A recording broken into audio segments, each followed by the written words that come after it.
Hey guys, welcome back to my YouTube channel. In today's requested video, I'm going to be talking about the top things that you should do to help you get clicks on Pinterest. So you want to make sure that you stick around and watch this video all the way to the end. Also, don't forget to grab my free Pinterest SEO guide that will help you optimize your listings so you can rank higher in the search feed. I will leave the link right below the video. And if this is your first time visiting my YouTube channel, consider subscribing today. I do upload weekly videos to help you build an impactful online business. So let's head over to my computer to get this video started. So let's go ahead and talk about how to get clicks on Pinterest. So the most important metric when it comes to analyzing your pins on Pinterest is clicks. And the main reason why is because the ultimate goal of using Pinterest is to drive traffic to your products and services. So I'm not saying the other metrics are not important, but at the end of the day, the click is what ultimately gets you the lead or the sale.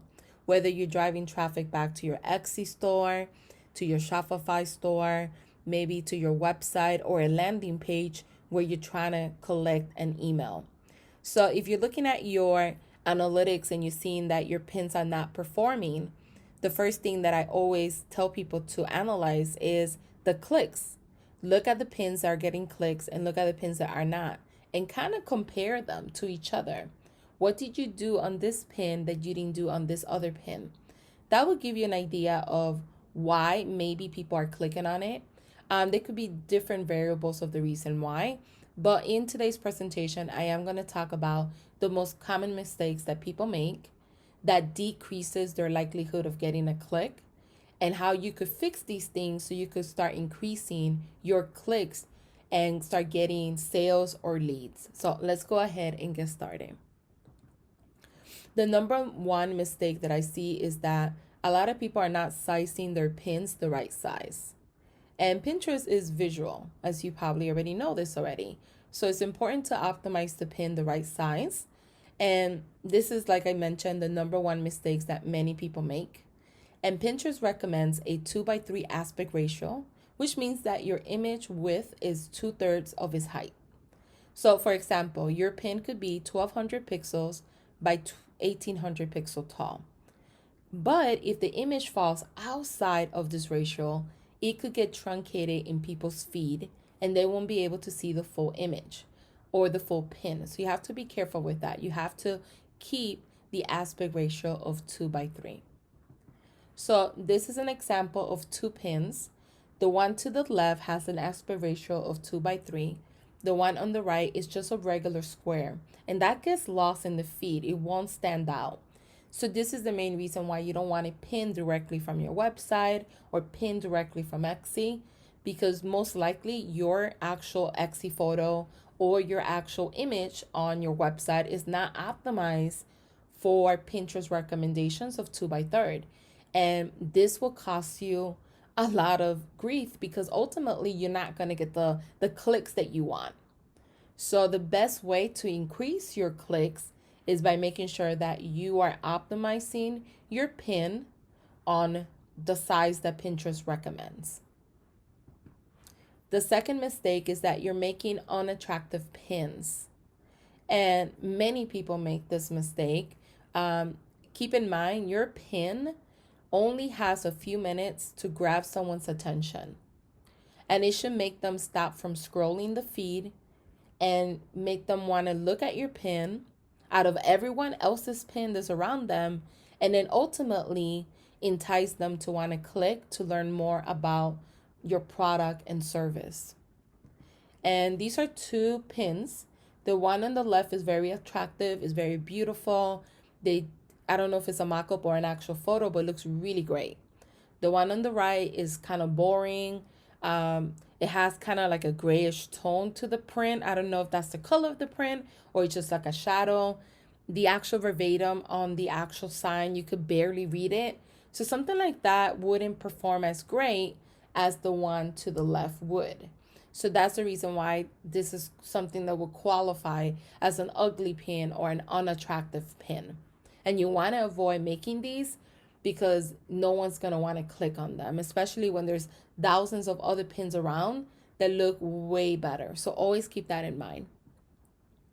The mistake number 3 is that people don't really understand what size they should use on Pinterest, and they do squares or they do horizontal, but they don't do vertical images, and that's the only one that you should be doing.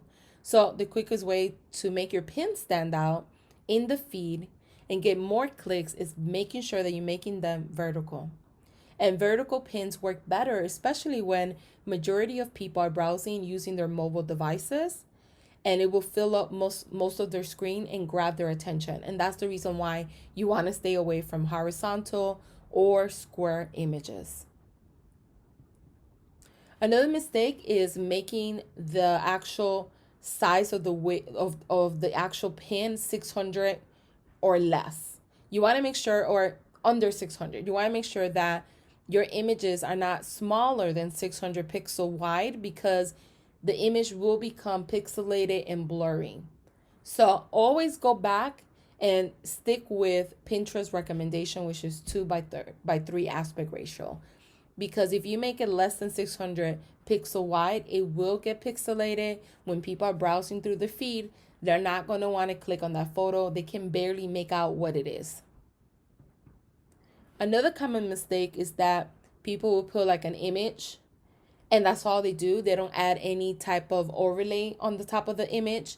And this is a great way to catch the attention of users that are scrolling quickly through the feed, just by simply adding text overlay directly onto the image, and make sure that it's easy to read. Now, you don't have to have the whole image with the text. You could put it on the top on the corner. You could put it on the bottom of the corner and still have your products and services right there in the image as well. So it really depends on what you prefer and what you're promoting, to be quite honest. But the text overlay should convince the user to want to click on your pin to learn more about this particular product or service. And keep the text simple, the phrases short, and easy to read. I think that's the most important one. Don't use fonts that are script, that are hard to read. Make sure that you use text fonts like this that's very easy to read. And I like the fact that they added the step-by-step guide. When you add stuff like that, like little phrases like that, that makes somebody want to like click to learn or get this guide. It does increase your click-through rate. So this is a great example of something that I particularly would click and many people would click on. Number 6 is write good description. And pin description should contain an engaging, key-rich explanation of what is the content or link behind your pin.